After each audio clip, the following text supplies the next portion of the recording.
All right, guys, this is being recorded, and the thing I mentioned at the beginning of every single webinar is watch this again. This is a little bit different. This is a short call webinar, but we are going to be talking about specifically how we do covered calls with this short call. And I have some rules in and around it, just like with my regular webinars that I've normally done, but this is on implementation of options into our portfolio. So we're assuming we have stocks in a portfolio that we have existing, and this is a strategy that we can layer into that portfolio. It's a great strategy. This is actually how I got started in trading way back in the day when I was in college. So let me get a couple of things out of the way real quick.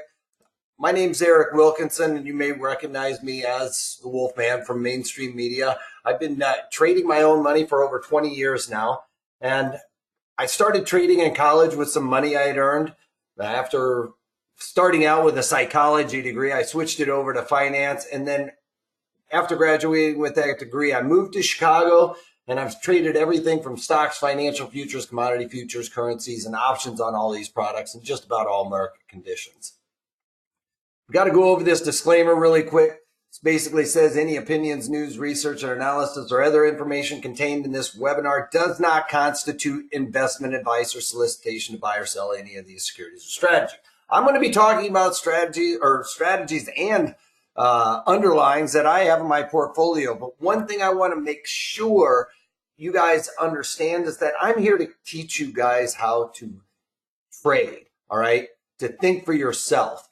I'm not here to give you guys a strategy and you guys all limbing off the cliff with me. I'm not into the herd mentality, all right?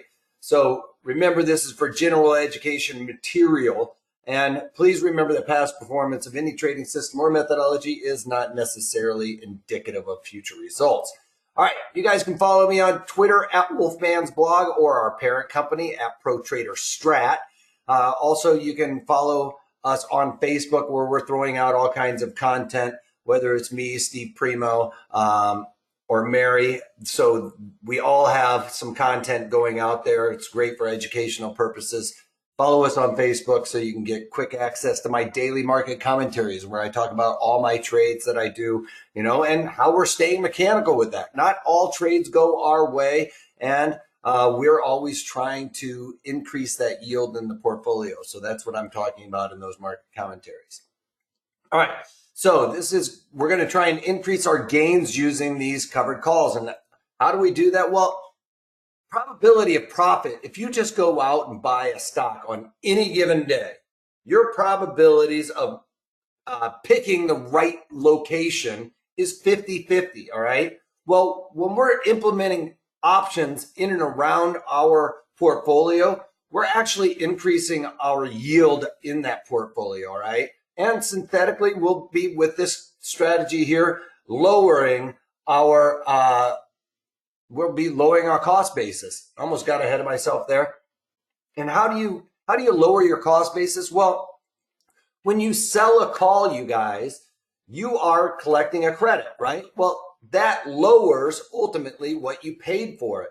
If you guys have been watching along in these daily market commentaries, I had on McDonald's from an earnings trade that I just recently got out of. Well, using covered calls, I did some short puts in there for dollar cost averaging, which I'm going to talk about here in the next couple of weeks on how to do that as well. Rather than putting in limit orders, you guys, this is the best way to do it, because with the covered calls, you are actually able to lower your cost basis. And I got a couple of real life examples that I've been playing around with right now. And if you guys have been watching along with eBay, you guys remember last earnings cycle, I did the eBay and sold the 37 puts for 37 cents, okay?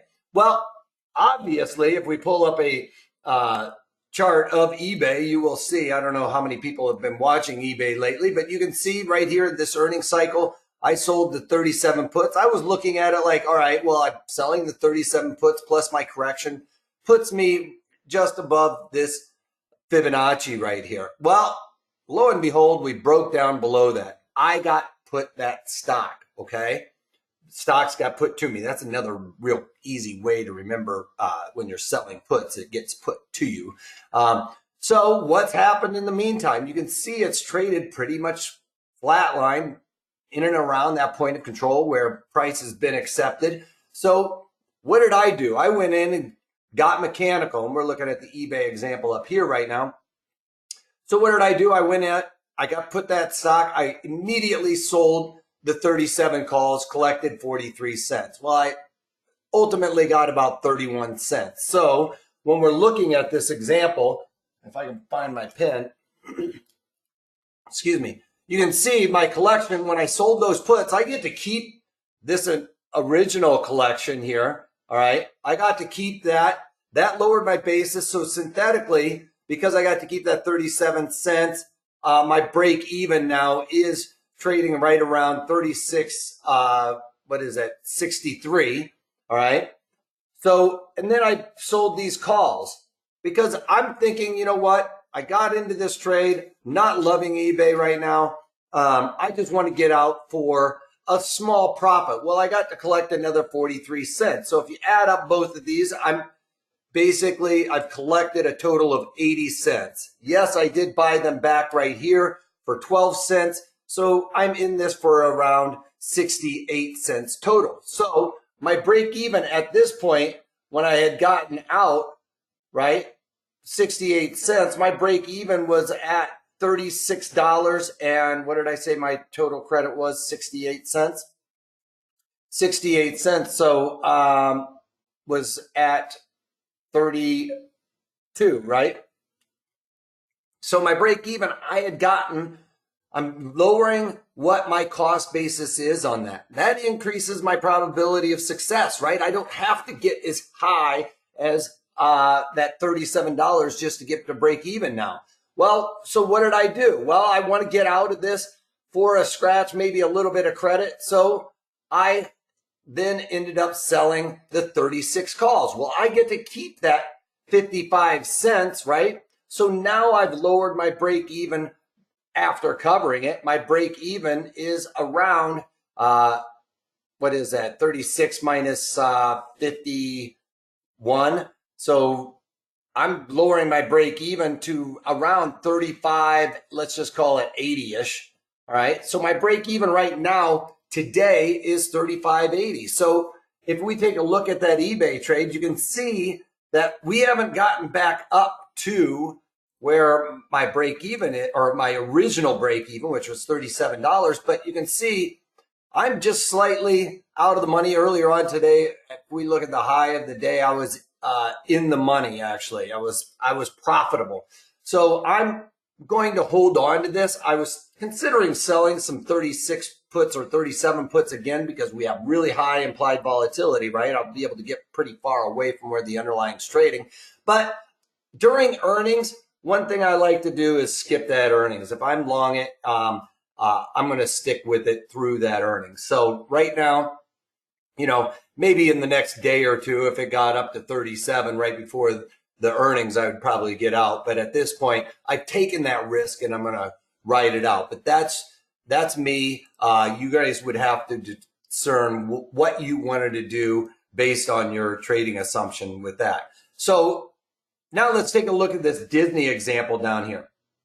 I just recently put this on, and this was for the synthetic long strategy. Remember, we talked about implementing options into our portfolio. I know a lot of you guys have been following along with this throughout this course. Well, I implemented the Disney synthetic long because, you know, they came out with their streaming service. I think that they're going to do very well with it. I've actually still heard good things about it. So I think that they are still having some good upside potential here. Well, if we remember back to where we do the synthetic long, I did the 145 call and put, getting me long 100 deltas, just like the underlying. Well, and I collected a debit of $3.05, or I paid a debit of $3.05. So my break even on this then is, we're looking at 148.05, right?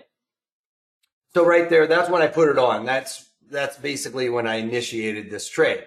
It's if we look at Disney, it didn't go the direction I wanted. So I sold these Jan calls again I sold some Jan calls. This is the covered call for 50 cents, lowering my break even by 50 cents. So now my break even is 147, 55, right? So I'm continuously lowering my break even, increase my probability of profit. Well, I rolled it out, 14-cent credit, total of 89 up here. So I've lowered my break even yet again by almost 90 cents. So now my break even is 146.56, right? Yeah, 89 cents. I think that's right. So right there, I've continuously lowered my break even. Now, I am at a point, although Disney does have earnings coming up, I'm really considering rolling out of these calls right now, just so that I don't necessarily limit all of my upside. These calls right now, I think, are trading around 45 cents. So, obviously, if I covered this for 45 cents, my break even would increase again to right around that $47. But, that's a decision we need to make. 160 in Disney is a high here. So, that obviously is going to be something I'm going to ponder heading into this earnings right here. But as you can see, that 160 handle is way up and above where we are currently trading. So, I think the likelihood of that happening is pretty slim, but I still don't want to have those calls on probably going into that earnings event. That's one thing I like to know. Oh, you're right. I did $1, didn't I? I did 66. My human calculator is all over this. 166 is my break even because it's only 90 cents. I took off at 99 cents. So my break even is 166. 146.66. So yes, continually lowering my break even. That way, if I get out of these, I don't have as much of a lift to achieve in order to get back to that break even, if you will, because my break even, right? We started out at 148 when I put that trade on. It's gone against me. I'm still bullish though. So that's why I want to stay mechanical. Now, obviously, if your mentality completely changes and you're like, all of a sudden, like what Boeing did, you might want to very well get out of that trade. All right. I'm, full disclosure, short Boeing. So that's not really what I'm talking about here. But the idea is if your idea or your assumption changes, never worry about getting out of it. Another thing is, if you have capital gains or something like that and you're worried about it, you probably are going to shift these short calls a little bit higher. Like with these, I'm being very aggressive right here with these short calls, right? I'm basically just getting out for a scratch. It's a trade that I don't want to be in for the next year. So I'm looking to roll out of those. The Disney trade, obviously, I'm a little bit more bullish. That's why I'm getting pretty far away from where that underlying is trading. If it goes up to those 160 calls, I'd be happy to get out for that $12 or now almost a $13.50 profit. Okay, so Disney, I'm still bullish. eBay, I could care less about. I'd just rather get out of that, free up some margin, and move on with my life. So different scenarios. Like I said, I'm here to teach you guys how to think. I'm not here to think for you.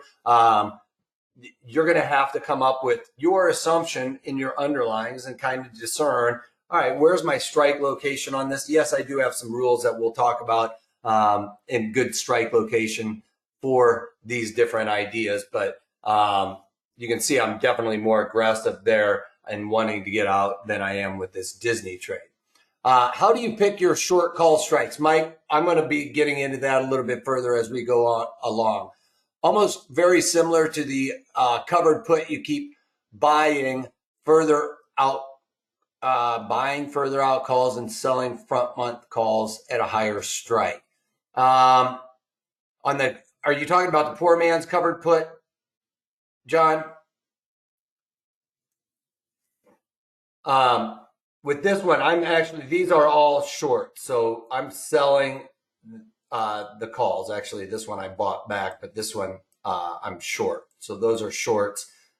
This one I bought back, these Jan calls there. But all of these, this was a short call, and then this was a cover, right? And this was a short and a cover.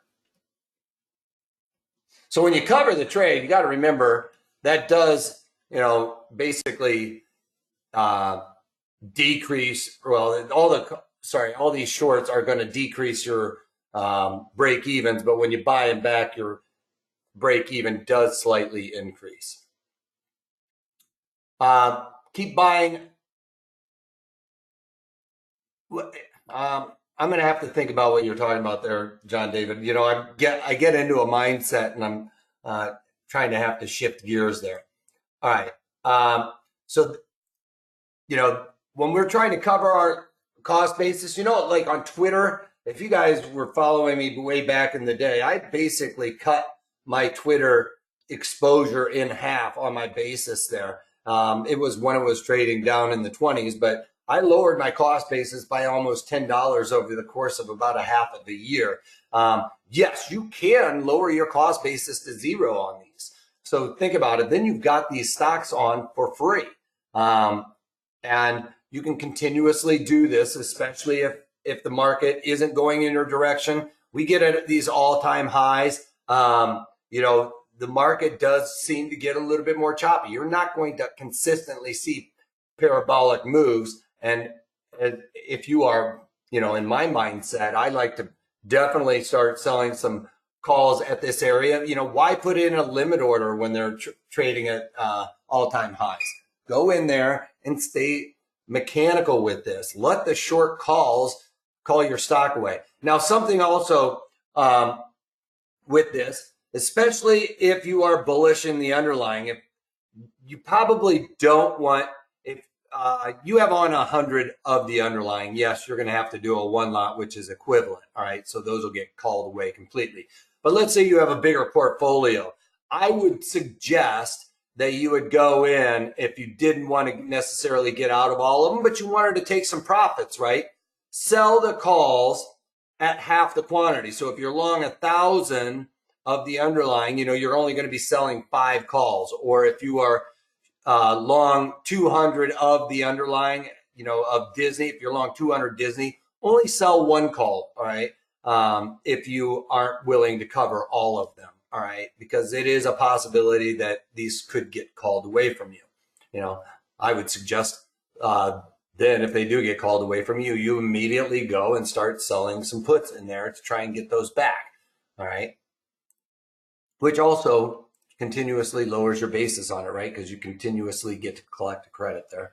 All right, it's a price that you could, not otherwise be realized, right? So what I mean by this is, what we're talking about is when you sell a call, you collect a credit, right? So for instance, let's just say you got XYZ, I'm long XYZ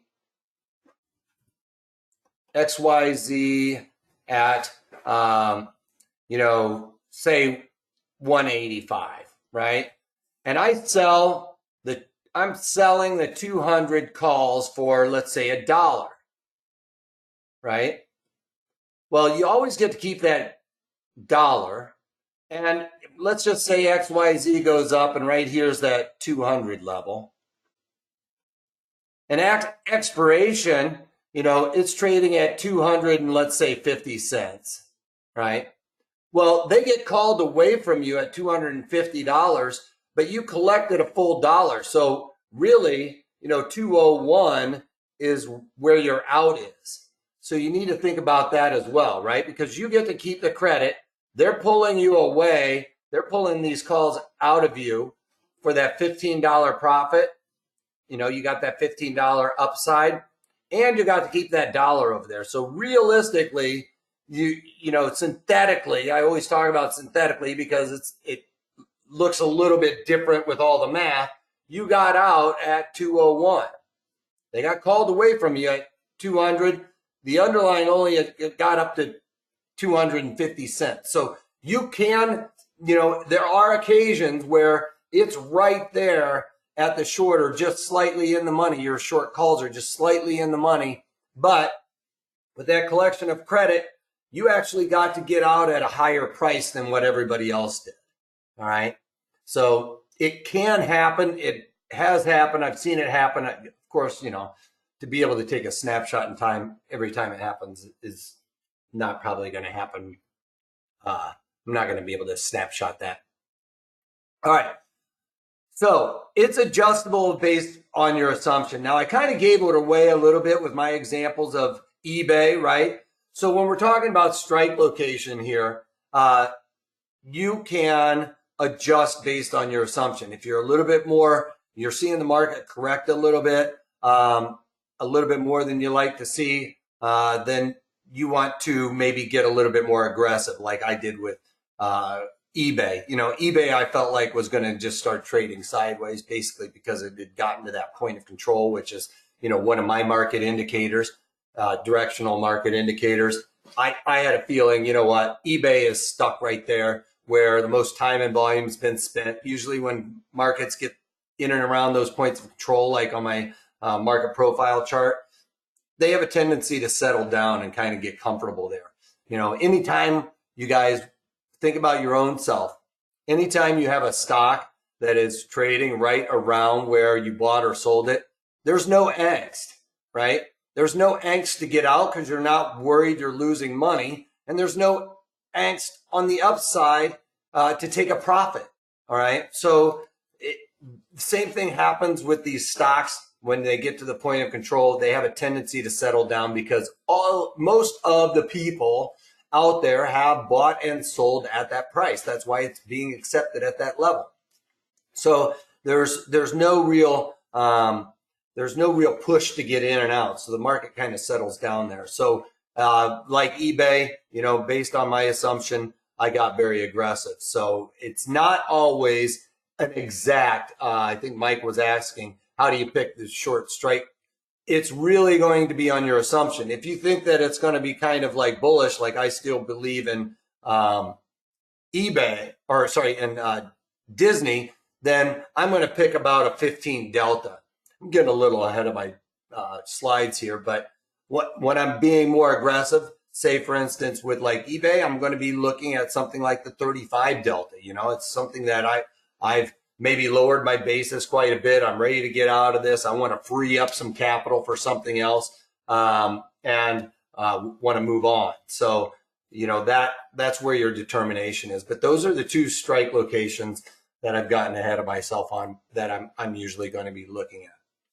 And then increase your profit. Think about it. If you just own the stock and you just pick locations, you have a financial advisor, right? What does a financial advisor do? They call you up and say, all right, I think you need to sell out of this because we just put on a sell rating. Well, why would I do that? Why not just go out and sell some calls? And if it goes up to this location, then I'm out already. And if it doesn't, then I get to keep the credit, right? I mean, and the same goes for actually if he's trying to get you to dollar cost average, why wouldn't you just go out and sell puts? That's what we're trying to do here is increase our profit by lowering our basis, right? I showed you how I increased my profit. If you guys looked at the McDonald's trade, I got out, I sold the 200 puts for the earnings last time on McDonald's, lower my cost basis by over $4. And I had short calls on it at 200. It went up to 200 and it got called away from me. Now, one thing, remember, is because we're doing options, they have to go super deep in the money to equal 100 deltas. So let's just pull up the trading platform here. Pull this over here. So for instance, this is my synthetic long. I was going to use this as an example of doing covered calls. I'm going to be looking at selling something like these 64 calls, right? Because I'm still bullish I don't want to get super aggressive on the 34s just yet. Maybe if I lower my cost basis by a couple of dollars over time, then maybe I'd start getting a little bit more aggressive with it. But at this point, I'm still bullish in Delta Airlines, despite the fact that there's all this news out about the coronavirus and stuff like that. I'm thinking about these 64s. Why? Listen, 64 would be a 52-week high. I'm always happy to get out of a stock at a 52-week high. They don't have earnings, so it's a good opportunity to get in there. They still have, with this move, they've got a spike in volatility, so I'm able to get a little bit further away from where the underlying's trading. But one of the things I want you to know is, let's go look at the trade. See the deltas over here. We've talked about this. But as a refresher, for every dollar move higher in the underlying, this delta increases these premiums by, the corresponding amount. So the 61s will increase by 44 cents, right? Well, look at these ones that start going in the money. So if my short calls, which are the 64 deltas, the 64 calls, right now they have an 18 delta. It moves up, the underlying moves up by $1. My premiums increase by 18 cents. Well, I'm long the underlying, so I still get the dollar move in that underlying. But as these go into the money is where I'm talking about, where you're thinking it's going to get called away from you. You can make the decision, I'm just going to let it get called away. But I would say that if it goes a couple of dollars in the money, it might be a good opportunity, a few dollars into the money, good opportunity to cover that because the entire trade, because you're actually going to have these premiums increasing less than the amount the underlying is increasing. Does that make sense? Because this is going to increase by $1. Well, these are in the money and they're only increasing by 70 some odd cents.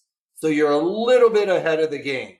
So it's going to get called away from you if it stays in the money, but there is an opportunity after it goes a few dollars in to cover the entire trade, and you'll be slightly ahead of that spread, if you will, because it's the underlying's increasing by $1 and your premium's only increasing by 70 some odd cents. Okay. Does that make sense to everybody on that? So although it goes in the money and you guys may be like, oh, I'm missing out on this upside. Why the heck did I ever do the covered calls? Well, for one, the probability of these 64 calls being in the money at expiration is only an 18% probability. All right. And that's what Delta also tells us. So that's a pretty highly unlikely event. All right. Those are good problems to have. I beat the probabilities on this, right?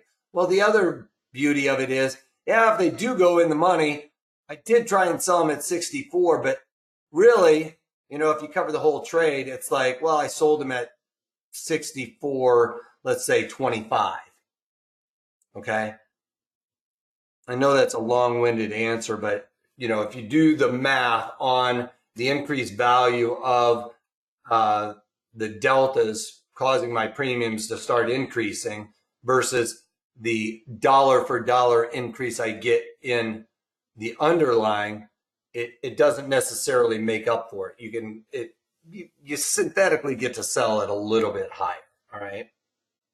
So that's another way that your profit is going to increase as that starts to go up. Rather than what I'm saying is rather than just going out there and saying, all right, put a limit order at 64, it breaks the 52-week high. Well, I'm out at 64, I'm happy. That's another thing with options is a lot of people don't look at the fact, they look at options like, oh, well, they see these covered calls start going in the money. I shouldn't have done the covered calls. The stock's going to get called away from me. I would have let it go. Well, what if you would have put in a limit order? It would have immediately got executed. All right. So the covered calls gives you a lot more wiggle room, right? It's not like a limit order where you are out as soon as it happens. If you are not sure of it or it starts to look like it's going to roll over, you can say, I'm just going to let it get called away from me. I can cover this trade, or, if the market comes back, the probabilities are that call when you first sold it, we're going to be out of the money. Well, the market could just go up there and maybe trade 65, but then, settle, come back down into the 63 handle. Okay. And then those calls would expire worthless. So you can always continuously play that. And then you would basically go out and sell higher calls again for that cost basis. All right. So Mike, I'm almost to your question. All right. One of the things we want to do is use shorter duration contracts. All right. We want to use this wheelhouse of basically, as close to 35 days to expiration as we can. Yes, these are the at-the-moneys and everybody's theta decay, or every delta difference that we're selling. The 35 delta. The 35 delta is not going to necessarily look like this curve. It's going to be a little bit closer than the 16 delta, right? So yes, this isn't a perfect representation, but what I want you guys to see is how theta really increases dramatically. Theta is the thief in the night that comes and steals your premium. Well, if I'm short a call, and I sold it at 65 cents, I want that to go out zero, right? I want that to decay as fast as I can. So you don't want to be selling this strategy, these covered calls way out 100 or 100 days out, right? We're going to want to sell these, and yes, you can use weeklies as long as there is good volume and open interest in this underlying.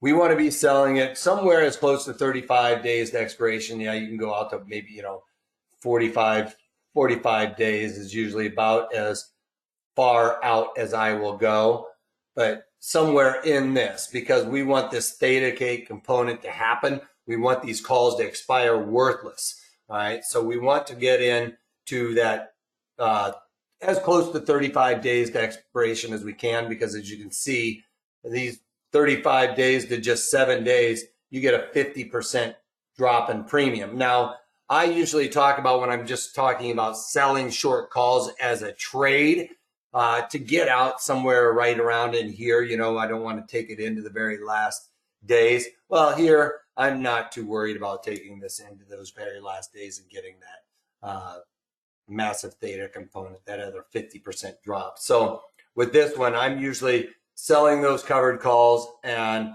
rolling it out with just a few days to go. If it's only a nickel or something like that, if it's only worth a nickel, if my short calls have decayed from 65 and now they're trading, a nickel, at that point, I'm ready to just dump it. I don't want to take that. I don't want to play around with that anymore. I'll either cover that trade for the nickel, or like you saw in some of those other ones, I will roll it back out in time. Okay. So, and hopefully you can roll it out and up. Ultimately, that's what you would like to do. For instance, if I sold the calls, and you saw in the eBay, I had to roll it down. I'm trying to get back to break even, but hopefully in like Disney, when I want to get out of those 160 calls, I could go out and cover those 160 calls, go out in time and sell the 165 calls, right? Same thing. We're trying to increase our spread, lower our cost basis on this, and make that spread synthetically a little bit wider. All right. So strike location. Correct strike location. What I'm looking for is if you have something like, a slightly bullish market assumption still in this underlying, I'm going to look at selling something around that 16 delta. If I think it's going to trade sideways and maybe down, I don't want to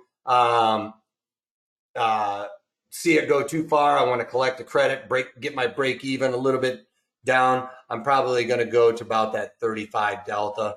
Sometimes I say, 2% out of the money is what we're kind of looking for. So, if it's $100 stock, you're looking at like maybe 2% out of the money. You're looking for a couple of dollars to the upside, and especially if it's starting to roll over. So I got in right here. Let's just say I got in for the $100 and I start seeing it do that. Well, I'll probably sell the 101s for a trade. All right. Does that make sense? You got that? The reason why is because we're playing probabilities here, you guys, right?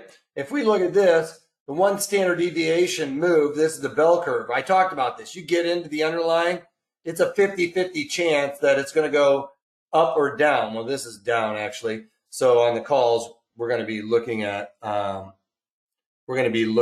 the calls on the other side of this paradigm. So let me get back to my pen. So these are, say these are the call side and these are the put side. Well, if we're looking at the one standard deviation, right? Well, the probabilities of landing up here on that one standard deviation, we start adding up all these numbers. It ends up being about 16%, give or take, right? That's why we end up looking at that 16 delta.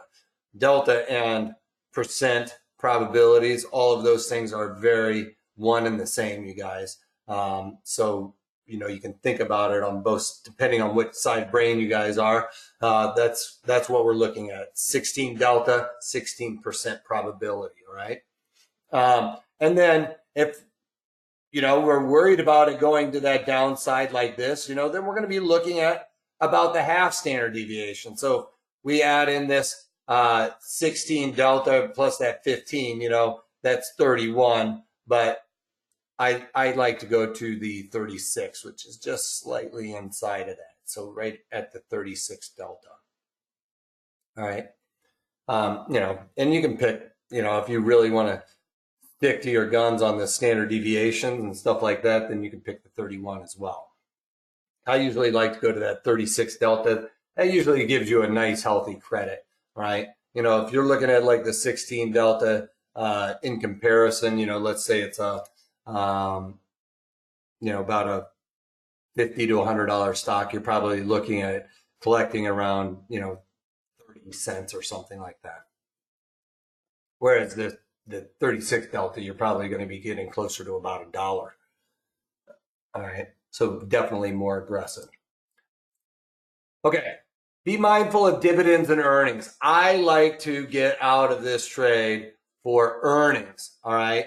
Dividends, you got to know that the dividends, if you have a dividend coming up, yeah, you might be a little bit more aggressive because the underlying is supposed to drop by that amount of dividend.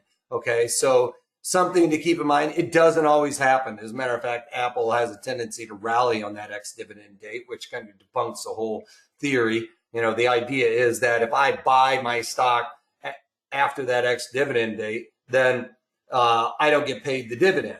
So I should be compensated by that amount of dividend, so a lower stock price. It doesn't always happen, right? That's just in theory that it should happen. Sometimes it does, sometimes it drops even more.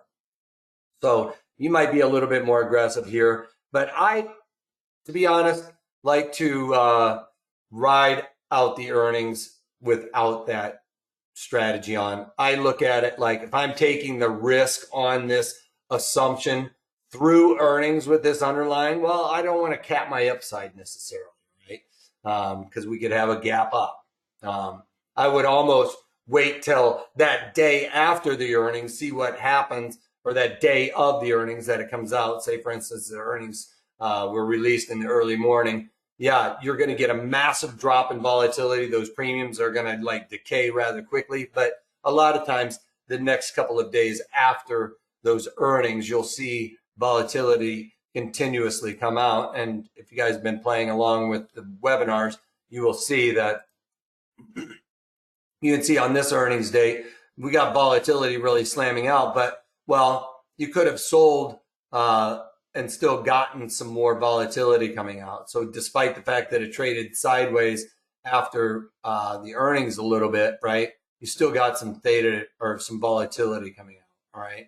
So sometimes after those earnings, you will see the volatility come out days after. It's not going to be a whole lot, but you will still be able to get some of that volatility coming out of it. And that'll help with that theta component that we were talking about. Remember, we saw that theta curve. This is getting a little bit different, but theta had the curve. I want to try and draw it down here. Theta had that curve that really started dropping off. Well, volatility has a tendency to be like a balloon and kind of push that up. So it kind of goes out, and when that volatility comes out, it runs back down to catch up. So you'll still be able to take advantage of some of that. I don't have a whole lot of time to go into the volatility component of it, but if you guys have been watching some of the other webinars, you guys know that volatility pumps it up. Choose the right underlying.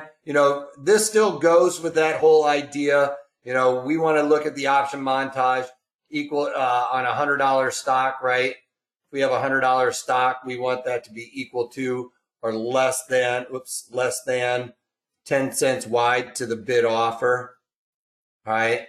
And if it's greater than $100 stock, right, then we just do the decimal 3 ticks to the left. So for instance, if it's a $265 stock underlying XYZ, let's say that, then we move this decimal 3 ticks to the left. So it'd be like equal to or less than $26. So equal to or less than, all right? So that's one thing we're looking at there.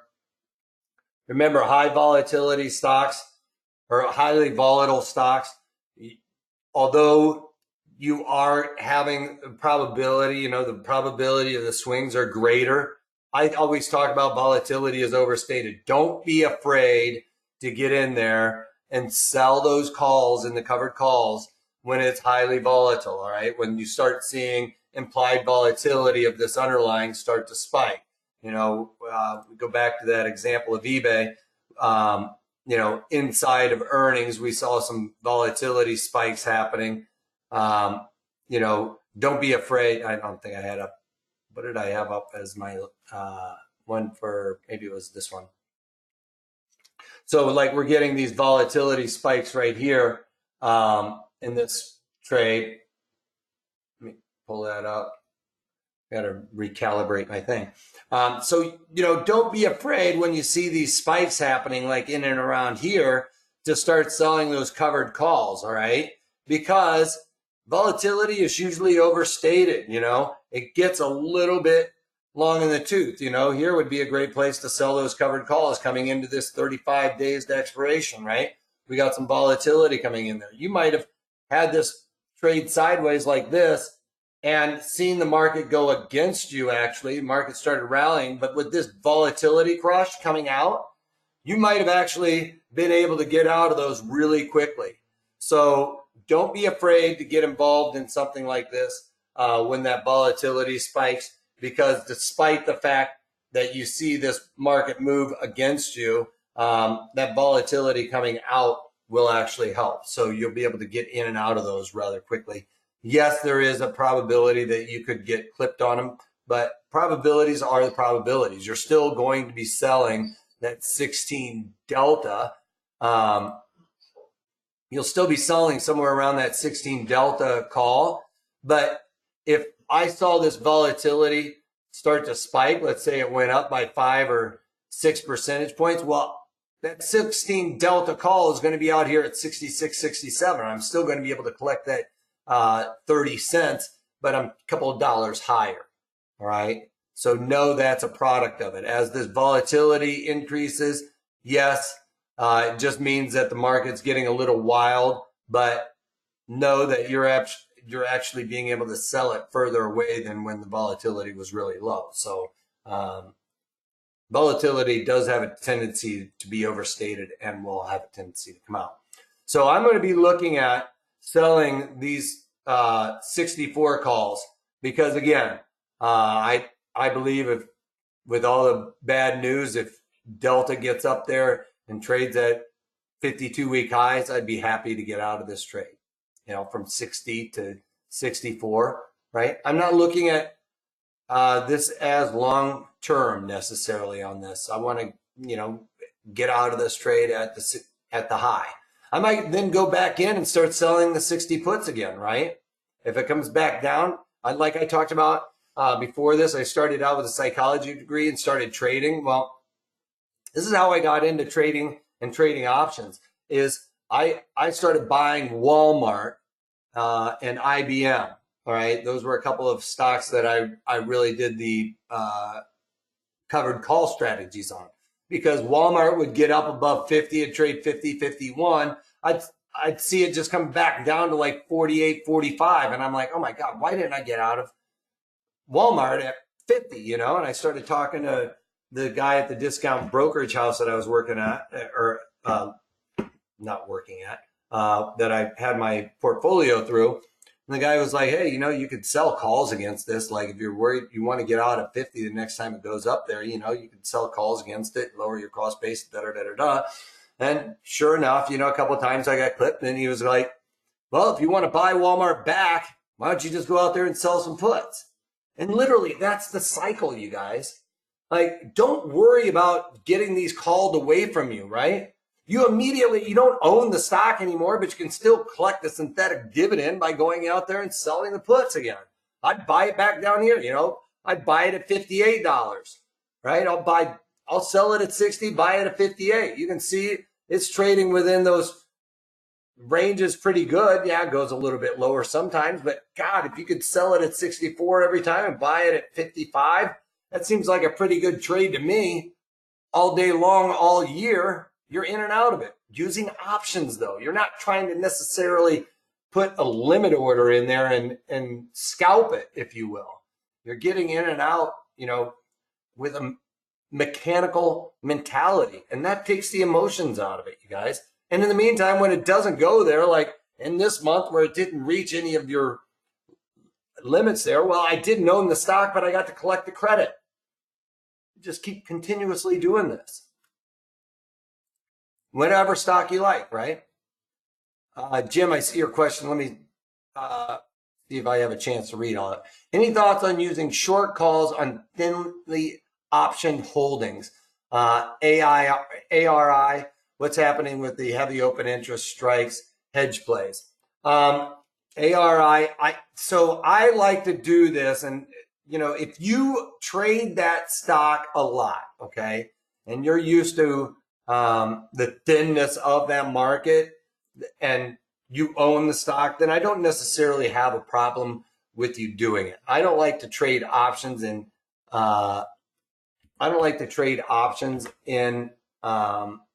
really thinly traded strikes, you know, because the bid offer gets really wide.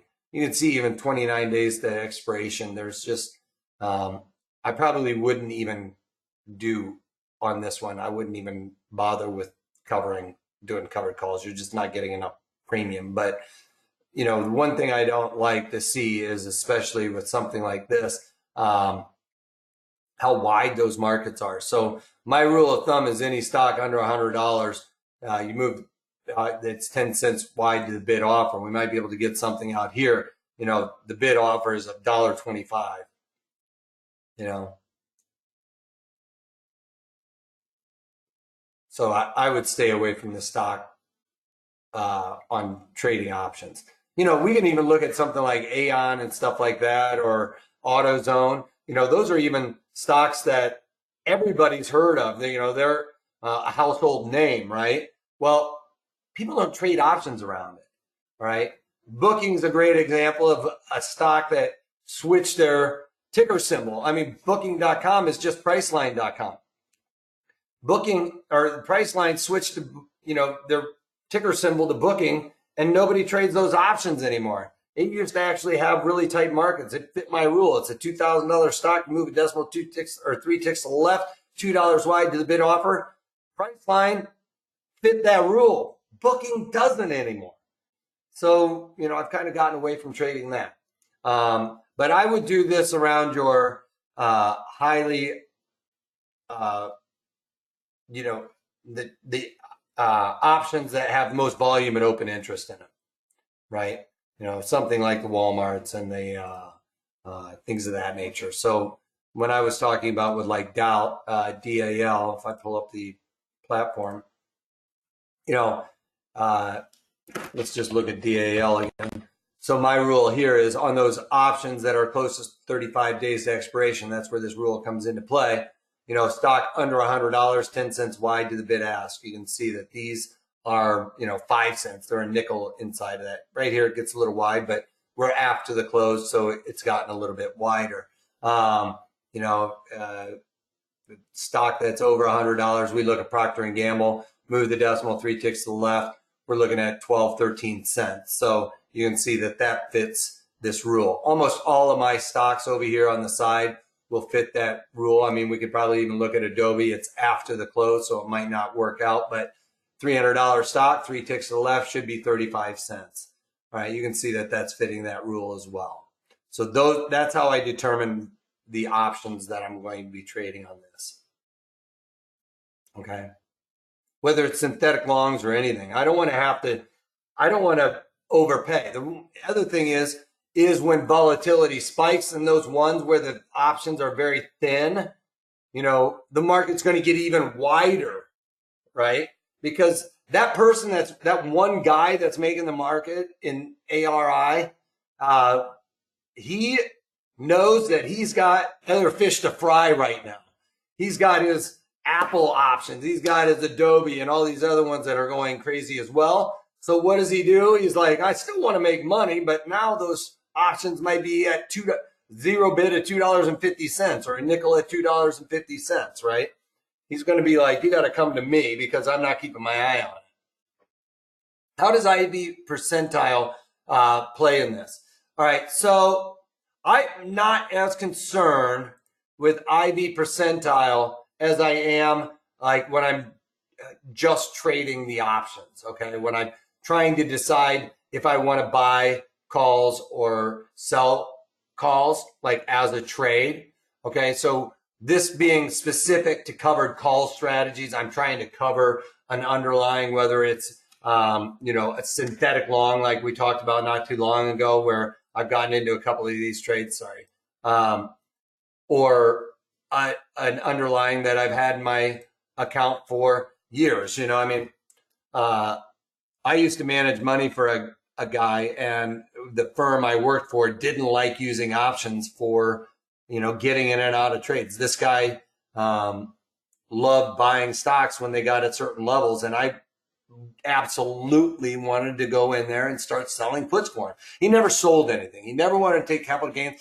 This guy, he was the rich man next door, though, you guys. I mean, this guy lived in that same house for probably almost his whole life. He started buying Exxon, or I think it was Exxon and a couple of other ones when he was 16 years old, and never sold the stock. Basically built a portfolio and retired when he was like 40 years old. So he never sold any stock. He just built up stocks, bought stocks that had high dividends.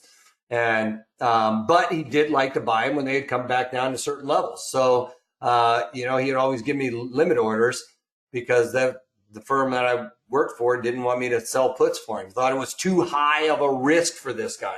I'm like, I've got a limit order in there for this guy. How is that any more risk than selling a put for this gentleman, right? He's buying the stock at the limit, even if it flushes out. You know, he's still getting that stock because it's in somebody's book somewhere on the floor. They're going to execute it. They're not going to just cancel that order. They can't do that. Same thing with a put. I mean, listen, it's kind of like a limit order, but if it never reaches there, you get to collect an extra dividend. And I'm like, this guy loves dividends. I'm giving him an extra one.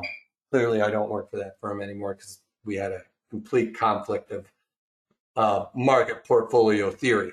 So to answer your question with implied volatility percentile, like for instance, Adobe's pretty low, but I'm not going to be as concerned about that with this because what I'm trying to do is I have a long, you know, something like this kind of parabolic move. I would definitely be selling these probably closer to a 35 delta for this clean month that we have. But I'm not going to be as concerned about this. I may wane a little bit if it was like at the extreme low. I might be like, you know what, I'll kind of wait off and wait for a little bit more volatility to come back in here before I sell them. But that would be my only determination on implied volatility. If it's at its extreme lows, then I might not be as inclined to sell those calls right now. All right. I might hold off on that a little bit. That answer your question, Robert? But I'm not necessarily going to wait for it to peak out either. I'm going to be looking at something like this and saying it's starting to correct a little bit. I'm going to get a little bit more aggressive with my calls. I'm not going to be as concerned about my my volatility at that point. Okay. I'm really just concerned about the premiums I'm collecting in this. That's why I really didn't mention it in this one. And that's why this is more specific to not just going out and selling short calls for a trade. This is more on a portfolio theory where, you know, we're trying to lower our cost basis on our overall portfolio, which ultimately increases our yield that we would never, or we would not otherwise be able to attain. Okay. And this is literally, you guys, this is literally how I got into trading. I had money. I took it into a bank. I deposited it into a savings account. I was in college. I was like ready to burn it off on parties or whatever, you know, or whatever else it took. You know, I had to buy books with it too, but it was money I had earned since I was like 13 years old, you know, working on my grandparents' farm. And I deposited this big chunk of money, and the guy was like, dude, what are you going to do with all this money? You want to invest some of it? You're not going to spend all this year, are you? And I was like, no, it's got to last me a couple of years. And he was like, why don't you go out and buy some stocks and get some decent dividends, you know, some blue chips maybe if you're getting into this. So I bought IBM, Walmart, and I can't remember the other ones. I had a couple of stupid ones in there. But IBM and Walmart were the ones that I really played around with using these options, because back in the early 90s, they were just trading sideways. Walmart would get above 50 and break back below 50. IBM was right around the same thing happened with IBM. It was like I would basically sell the 105 calls, wait for it to get called away from me, and then I started selling like the 90 puts and wait for it to get put to me. And in the meantime, I was just collecting this credit, you know. And if I had to buy it back, then I bought it back. It was just like get in, get out, and get out. And I didn't have to watch it every single day. I wasn't putting in limit orders, and I wasn't second guessing myself of why didn't I get out of that trade. I was more than happy just to keep collecting these credits. And if it made it up there, I bought it at 50 and it went up to 53 and I made some money on that trade, then I was like, hey, I made $3. I don't care if it goes up to 55. I made some money. I moved on. Start selling some puts. All right. So that's how I played it. All right. Let's go over a couple other things. I'm getting a little long in the tooth. Let's get to the break even and all of that stuff. All right. Our max profit on this, though, is the stock purchase price, or where the strike is minus the stock purchase price, right? So if I bought XYZ at 100 and I'm selling the 110 calls, and I sell the 110 calls, it doesn't matter what month it is, for let's say if it's the 110 calls, these are I'm probably at least collecting $1 for something like that. You know, now my break even is the strike price 110 minus the stock price, which is 100, plus the premium, which is $1, right? So my max profit on this is $11. All right. So like I said, you know, that extra $1 is something that you can get that would not otherwise been able to be achieved. If you were just going out there and like looking at it like, all right, if it gets up to 110, I'm out, you know, put a limit order in there. Well, yeah, you're out at 110, but you also didn't get to get this extra $1. You know, you're getting paid to trade options. And if it traded up and at the end of the day it went to 110.50 and that was the high, well, think about it. I basically was getting out at 111, all right, synthetically. All right, our max loss, though, stock purchase price minus the premium, right? You know, this can go to zero. XYZ can go all the way down to zero. Well, think about it this way. I limited my max loss by selling these calls against myself, right? Because I lowered my break even on it, which I'm getting ahead of myself. If I did XYZ at 100 and I collected, you know, I got a premium of $1, right? Well, now my break even is $99. So I've limited some of my loss there. Not that the stock is going to go down that far. And if you thought it was, then I would definitely get out of this stock. But, you know, we have to know what our max profit, our break even. And this is, you know, and remember, every time you sell that premium, your max profit possibility is increasing and your max loss is decreasing. I keep collecting $1 every single month. I can lower my break even. You know, it'd take you 100 months on this one, but, you know, on the lower price ones, if you're selling a stock for a strike for 30 cents and it's like a $50 stock, yes, you can conceivably lower your break even on this underlying to zero, especially if you're selling calls and then selling the puts and getting back in. And remember, when you sold those puts, you're actually lowering your overall cost basis synthetically anyway. And all of this stuff is synthetic, right? It's to wrap your brain around it. You can look at it like, hey, I'm just collecting another dividend. But, you know, if you continuously stay with this theory and, you know, let it get called away from you, go in there and sell some puts and stuff like that. You know, when you own that stock, all of those credits you've ever collected on that underlying really count towards lowering your basis on that. All right, so I did get ahead of myself and kind of gave it away. We already went over the stock price equals the purchase price minus the premium, and that's the initial. But remember, every time I sell a premium, my break even goes down. Sell a premium every month. It goes down, all right? And every once in a while, I'm not going to lie to you, even if you're selling that 16 delta, every once in a while, you know, basically 2 out of 10 times it's going to go up there and maybe get called away from you. All right. You just have to be ready for that. And if you have something that you don't want to take capital gains on, or, you know, you want to kind of ride that out, you're like a super long-term investor. You're like that guy that I knew, the millionaire next door, you know, then, you know, that this may not necessarily be the right strategy for you. Maybe you want to just go in there and start selling some puts and build out that portfolio. That would be different. But, you know, like I said, this is how I would play it. I don't want to be in anything forever. I don't know where it's going to be in the next 20 years. I want to get in and out of these and see new opportunities out there and take advantage of those. So I want to get in and out of these as quickly as I can. All right. Something also to keep in mind, your return on investment that we're talking about.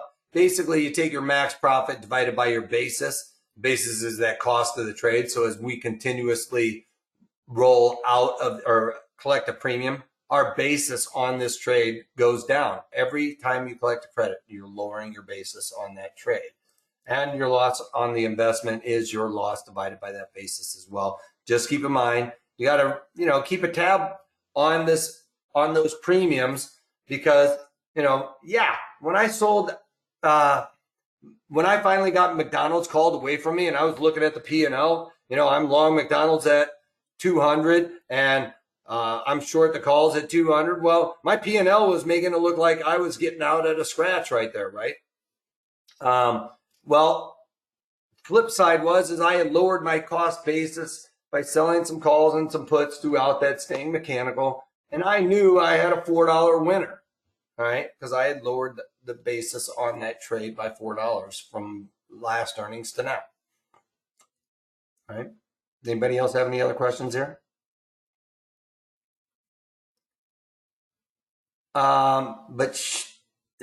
Rick, I got it. Yes, but she whispers in your ear, it will be the best portfolio you will ever have.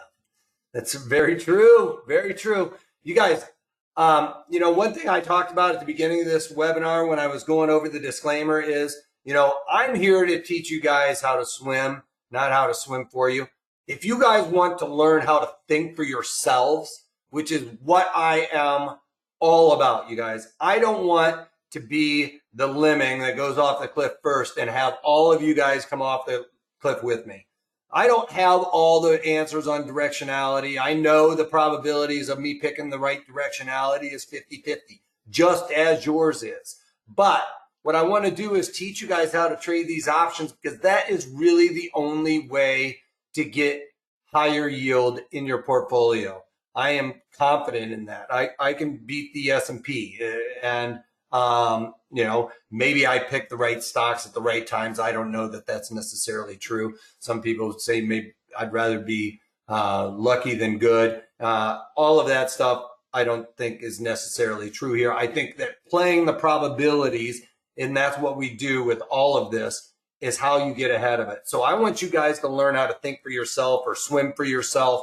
And that's what we teach you in all of these courses. One thing to know is this floor traders hacks. I gave you a couple of them already, you know, like probabilities, delta, and easier ways to remember what delta, theta, gamma, and rho are all, you know, how those all affect everything. Trading with volatility, Crush. You heard, I think it was Jim was talking about how, or Robert actually came in and talked about high IV percentile. Well, that is what this is all about. We're talking about trading implied volatility when it's at its highest, how to take advantage of that, and when to get in and out of those trades, strike location, volatility, coefficients, all of that stuff. If you guys took on this course, you guys would be able to think for yourself. You come up with your market assumption, however you do that, whether it's Fibonacci or however, maybe you see something on TV. One of my best trades ever was in Yoplait when they came out with yogurt drinks. And I was like, that's just brilliant. You know, who comes out with a product, adds water to it, sells it for twice as much, and, you know, doesn't think that's a great idea. I love yogurt drinks, but, you know, you're paying a premium for that extra water added to it. And it really took off like a banshee. But anyway, all of these also, you get all these bonus ones down here, portfolio protection, kind of like what we talked about here today. Income generation. All of those are great, like kickouts, how to trade with Fibonacci. That's what I talk about with your supply or your support and resistances, getting in and out. You know, if you have a stock that's stuck between two Fibonacci's, or, you know, we also talk about in this one, trading around that volume profile chart, you know, like right now with what we've got with eBay, you know, you can get aggressive with selling those calls, maybe even selling puts if you wanted to add to it. I don't necessarily want to add to eBay, so I haven't sold any puts in it, but I'm getting a little aggressive because I know eBay's kind of stuck in a rut and it's going to be hard pressed to get out of there. And in the meantime, I'm getting a dividend. So all of these things for 297 is a great deal. I'm going to put this over in the chat window. Like I said, we've been going back and forth in the questions box, but right now in the chat window, I've sent out the link. It's a hot link. If you're watching this on tape delay, you're going to have to punch this into your URL. But this is one of the best deals we've got going right now, you guys, for $297. Basically, this would take you into the summer.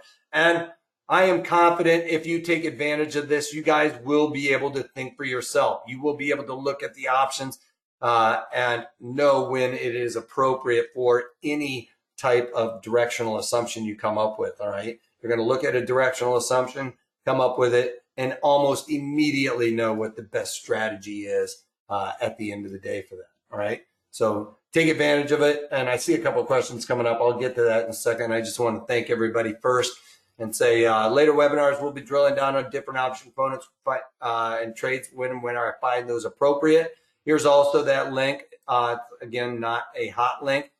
If you want to reach out to us with any questions, comments, or ideas for future webinars, reach out to us at 310-598-6677 or trading@protraderstrategies.com. But, you know, if you like what I've done, you like the way I teach, you know, I teach a little bit different than other people. And yes, I know you can find these strategies online on covered calls, but they aren't going to give you all the rules and the real thought process in creating all of these different strategies. So I suggest taking advantage of this one, as you can see here. All right, that's it. Let me get a couple of these questions out of the way. Think for yourself. I am entitled to know it all without having to learn anything myself. The government told me so. Well, I'm sorry. I'm going to make you think for yourself if you're going to follow me or watch my webinars. That's exactly what I do. And you know what? You might not even like it, but you're going to. You're going to learn it. And at the end of the day, you'll be sitting at a party talking about implied volatility percent and volatility crush gamma theta. You know, you'll be talking about like the football game this weekend, you know. I think the Chiefs are about a 65 delta win. All right. Thanks. You hit the covered calls from a new angle and made it interesting. Thanks, JQ. And I know JQ is a long time trader, so that says a lot coming from you. Appreciate it. Thanks for all the kind words, you guys. I do appreciate it. All right, guys. Take care. And if you can't take that, take it easy. I beat JQ to the punch on that one. Take care, y'all.